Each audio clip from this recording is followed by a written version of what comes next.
Well, as students are getting ready to head back to school, some school districts and police departments are preparing for swatting calls. So swatting is when someone calls the police department to report a shooting or a bomb threat at a school, but it turns out just to be a hoax, kids being kids. But unfortunately, these pranks are becoming more common and they're just scary.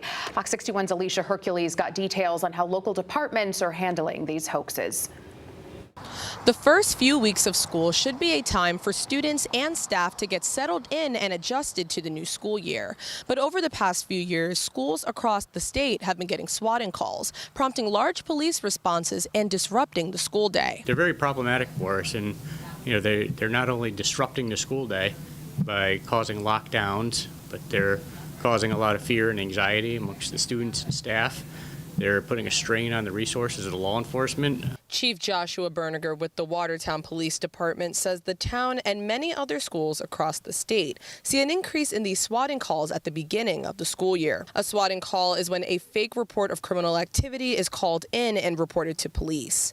The caller usually gives police the address of a school and reports fake claims like a gunman or a bomb in the school. Some of these have been robocalls. In fact, most of them have been robocalls that have been determined to either be from out of state or even out of country. Usually when law enforcement tries to call the number back, it's a dead phone line.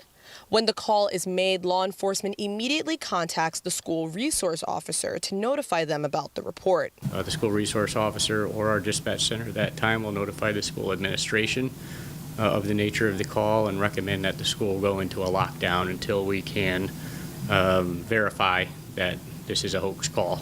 Responding officers do a sweep of the inside and outside of the school before eventually lifting the lockdown. We will always operate under the assumption that it's a real call. Chelsea Eaton has a 2-year-old daughter who isn't in school just yet.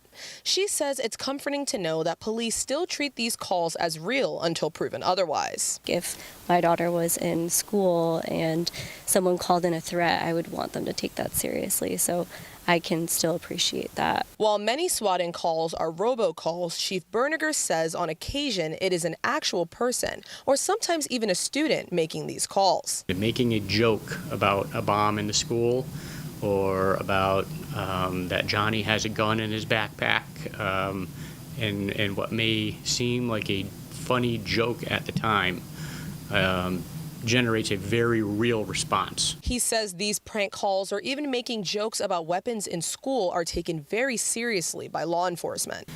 Because of what has occurred in this country over the last 2 decades, it's not funny, and to make a joke about it is going to be taken very seriously.